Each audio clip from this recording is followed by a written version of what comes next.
is also another important training. We're going to talk about meal timing.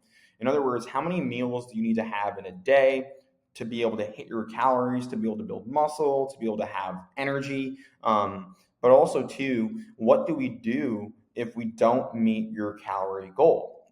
Let's talk about it. So contents, important info, intermittent fasting.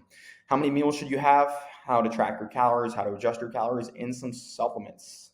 So important info. So for your breakfast, if you're wanting to elevate your energy levels, I found that having a higher fat, high protein, and pretty much no carbs at all for breakfast is really key to be able to start your day off with neutralizing your blood sugar. Anytime that you have carbs, your blood sugar will increase because insulin gets released into your bloodstream. And as soon as insulin gets into your bloodstream, it goes ahead and it brings glucose up. And generally speaking, okay, when you're around noontime or 1 or 2, whatever it is that you have your next meal, you'll tend to feel like you're tired and you're going to want to crash. And I found by having higher fats and high proteins, no carbs at all, that crash kind of dissipates. However, this does depend on your body type. Generally, ectomorphs will be just fine with having carbohydrates in the morning.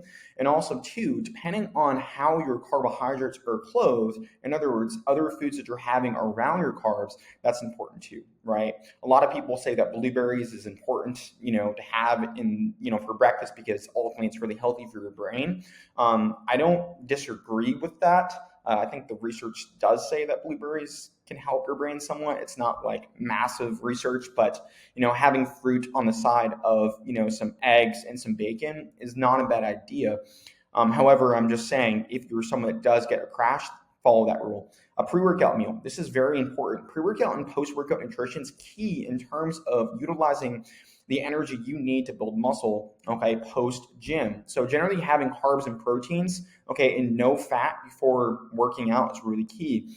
Generally having 20 to 25 grams of protein, and again, making sure that your carbohydrates are faster digesting carbs like cream of wheat can be a really effective way to get in carbohydrates, okay, before going to the gym, because carbohydrates are the main fuel source your body prefers when working out, okay? So limit the fats because fats are slower digesting, and they're higher calorie and they have less benefits than carbs.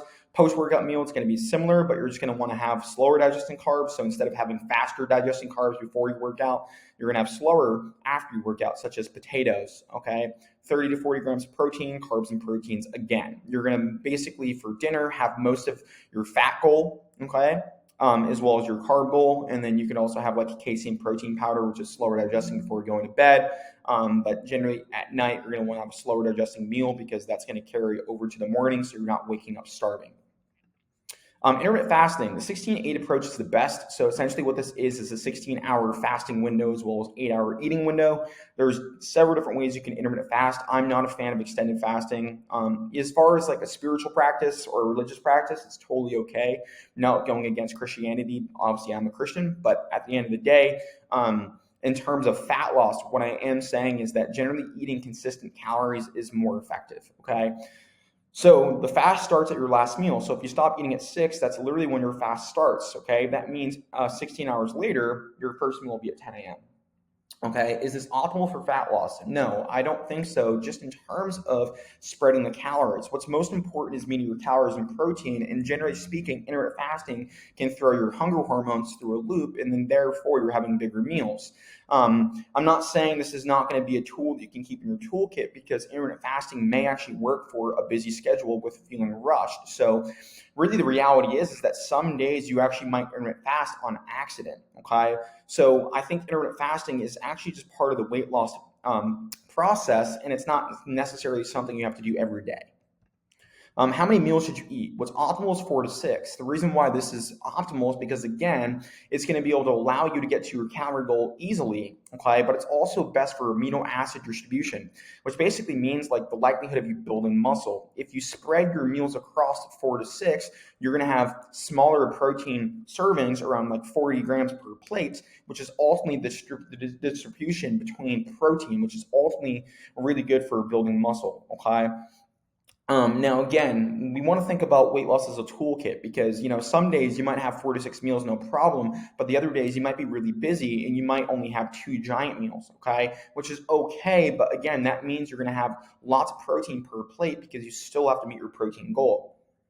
I hope I'm making sense. So optimal is 4 to 6. 3 is fine. 3 meals and 2 snacks works very well. Okay, that's what I mean by 4 to 6 meals. Is generally you're going to have breakfast, lunch, and dinner, and then 2 snacks. This ultimately depends on your calorie goal, and again, it's best to spread your meals evenly across.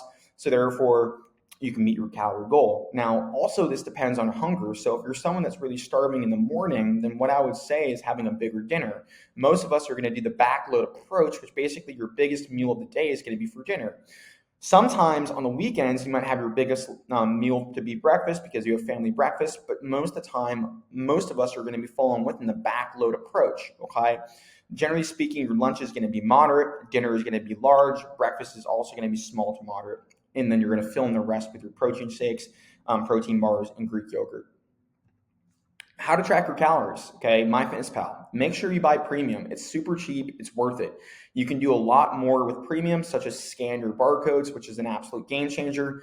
Think about your calories as energy. That's literally what food is, okay? Food is energy, okay? Food or calories is also like finances. And this is the example I like to use with tracking your calories because it makes the most sense.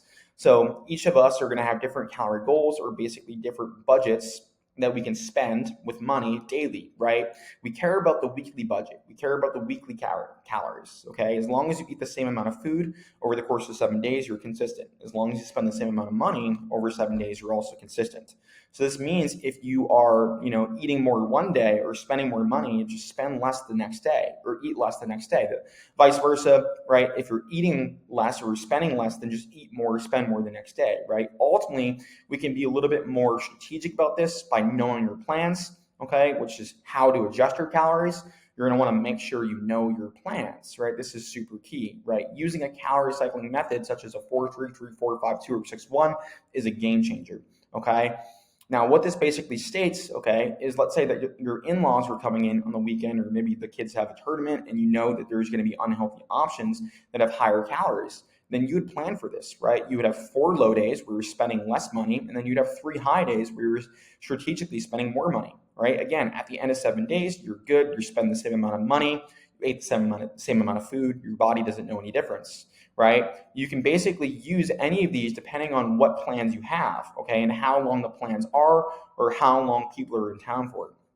So you have 4-3, which is 4 low days, 3 high days. You have 3-4, which is 3 low days, 4 high days. You have 5-2, 5 low days, 2 high days, and you have 6-1, 6 low days in 1 high day, right? You want to make sure you're tracking this because this is ultimately how you're going to be able to get more flexibility into your life, which I think is more sustainable. Again, we care about the weekly calories. Okay. Lastly, let's finish this off with supplements. Okay, creatine monohydrate. This is definitely a must. You can take creatine monohydrate. Sorry about that. You can take creatine monohydrate, guys, when cutting or bulking. It doesn't actually matter. But what I would recommend is starting your cycle 2 weeks before your cut, just because you are going to gain some water weight because there's water retention with this. And then you'll be golden, so therefore you can already account for that water weight. You don't have to worry about it. It's not going to fluster you when you step on the scale and you know that there's water weight from your creatine.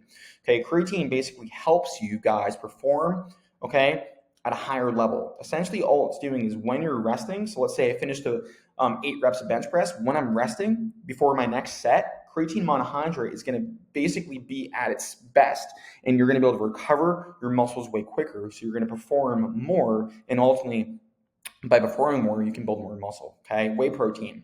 Essentially, really good for fill-ins, right? Like not all the time are we going to be able to eat a ton of animal protein. Whey protein is key. I recommend 2 shakes a day. Casein protein is key for night, especially if you're someone that's really starving in the morning. A casein protein is slower digesting. Again, a great way to fill in the rest of your protein goal at night. Beta-alanine is essentially pre-workout. Okay, this is the main ingredient in pre-workout, depending on what pre-workout you have. This is pretty much the ingredient that gives you the jitters or the focus, the mental clarity before going to the gym. If you're lacking motivation, I recommend beta-alanine. Caffeine is the same thing. Caffeine and beta-alanine, again, in conjunction is basically pre-workout. BCAAs only really work for about an hour when you're working. When your workouts are lasting more than like 90 minutes, generally a BCAA is going to be good. Essentially, it's just a carbohydrate solution that goes into your muscle that basically is going to allow you to stay there a little bit longer to finish out your workout. As far as vitamins and minerals go, fish oil, magnesium, zinc, these are the most important in my opinion. These are great. You should be taking these absolutely. Vitamin D, if you're not in a sunny place. I would also recommend a probiotic, which is also really good for your gut. And then also the rest of your vitamins and minerals can come from your food, strategically talking about food composition, which we will talk about, quality food and things like that in another training. But what we can talk about next is we're going to be talking about weight loss periodization, how to keep your weight off for good. And lastly, we're going to wrap this training up, weight loss made simple, with social events, work, travel, and vacation. Hope this was helpful.